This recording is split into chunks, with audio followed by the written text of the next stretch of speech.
बड़ा दुखद है कि इस देश में ऐसे लोग भी रहे, ऐसी पार्टियां भी रहे जो सालार गाजी पर भी बोलने से झिझके। सालार गाजी से क्या लेने देना हमारा, क्या लेने देना? भारत के मिट्टी का नहीं था। यहां मनरेगा में काम करने तो आया नहीं था, न मिड डे मील में काम कर रहा था। हम उस पर भी बोलने से डरते हैं। मुझे एक लाइन लेने वाले ठीक लगते हैं लोग, ठीक है, ओवैसी की अपनी एक लाइन है, लेकिन लाइन तो है, भाजपा की अपनी एक लाइन है। यह गोल गोल काम खराब है। समाजवादी पार्टी को उस पर टिप्पणी करने में कोई झिझक नहीं होनी चाहिए थी सालार गाजी पर। क्या सपा को ऐसा लगता है कि इस देश का मुसलमान सालार गाजी को अपना नेता मानता है क्या? ये सालार गाजी वोट दिलाएंगे? और अगर सपा ऐसा सोचती है तो फिर मेरा प्रणाम।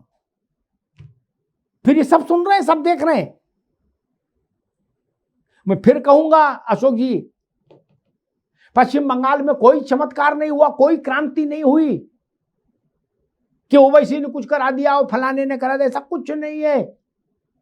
अभी बहुत समय लगेगा ओवैसी को उतना शक्तिशाली होने में कि वो ऐसा ऐतिहासिक जनादेश का निर्माण कर दे जैसा बंगाल में आया। अभी बहुत माइल्स टू गो ओवैसी को। मालूम क्या हुआ? कोई बड़ी चीज नहीं, वो छोटी सी घटना घटी। आप लोगों को ये लगता था कि हिंदू कभी भी पोलराइज हो ही नहीं सकता क्या? तो आपने जब भी पेन निकाला, कागज पर जोड़ा, बोले 20% मुसलमान, इतना यादव, इतना ये, इतना है, बोले जीत गए, जाओ हो गया, डन। बंगाल में वही पलट गया। भारत के चुनावी इतिहास में पहली बार हिंदू बिल्कुल नख से शिख तक पोलराइज हो गया, सुपड़ा साफ हो गया, सन्नाटा छा गया।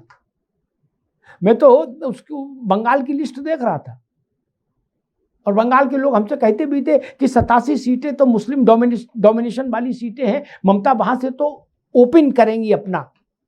क्या उनको 87 भी नहीं मिली, 80 मिली कुल। और जो मुसलमान जीते भी अशोक जी, वो अब सबसे पहले भाग रहे हैं ऑटो पकड़ के टीएमसी छोड़ने के लिए।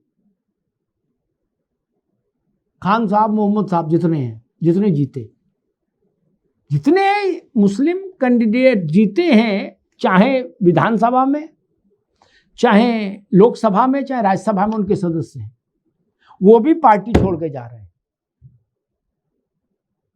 मैं इस बात को मानता हूं कि हिंदू पोलराइजेशन, आप मुस्लिम पोलराइजेशन को की अति कर देंगे रवि जी, मुस्लिम पोलराइजेशन की आप अति कर देंगे तो उसके जवाब में शार्प हिंदू रिपोलराइजेशन होगा ही होगा।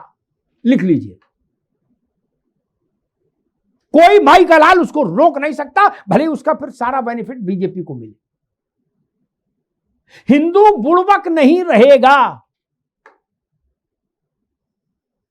और एक आखिरी बात कहता हूं, इंदिरा जी का समय था, शायद भिवंडी का दंगा हुआ, अगर मैं सही याद कर रहा हूं। वाजपेयी जी बोलने खड़े हुए, अद्भुत भाषण दिया वाजपेयी जी ने, 41 मिनट बोले, 45 मिनट, और उसका समापन उन्होंने किया था अशोक जी। तब नरेंद्र मोदी भारतीय राजनीति में तो छाए नहीं थे, हा? अमित शाह भी नहीं थे। तब अटल जी ने कहा था, हिंदू मार नहीं खाएगा। क्या? हिंदू मार नहीं खाएगा। पूरे देश में उनका वो भाषण छपके बटा था। जान लीजिए कि देश का मन कैसे चलता है, इसको समझिए। बंगाल से बड़ा कोई उदाहरण हो नहीं सकता, और जो बंगाल के चुनाव के जनादेश से भी नहीं जागे रवि जी, उनको राजनीति छोड़ देनी चाहिए। देश बदल गया, आप समझ ही नहीं पा रहे हो। जिस स्टैंड पे, बस स्टैंड पे आप खड़े हो, उस बस स्टैंड पे बस रुकती नहीं है। बस रुकने वाला बस स्टैंड अलग हो गया, आप दूसरे में खड़े हो, यहां कहां बस आएगी? ट्रेडिशनल ढंग से राजनीति खत्म हो गई, वैसी नहीं चलेगी। इतने मुस्लिम, इतने काछी, इतने कोरी, इतने बामन, इतने ठाकुर, क्या हुआ? वहां जातियां नहीं है बंगाल में? वहां भी तो जातियां हैं। न जात बटी,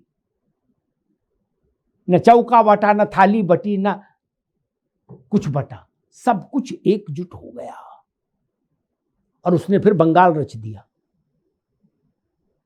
और ऐसा रच दिया कि तृणमूल कांग्रेस के लोग सड़क पर निकल रहे हैं तो लोग उनके ऊपर जूता फेंक रहे हैं, चप्पल फेंक रहे हैं, अंडा फेंक रहे हैं। बंगाल में अंडा महंगे हो गए, टीएमसी वालों पे इतना फेंका जा रहा है, अंडा और टमाटर। किसी ने मुझसे पूछा कि उत्तर प्रदेश के लिए बंगाल के परिणाम का क्या सबक हो सकता है अशोक जी?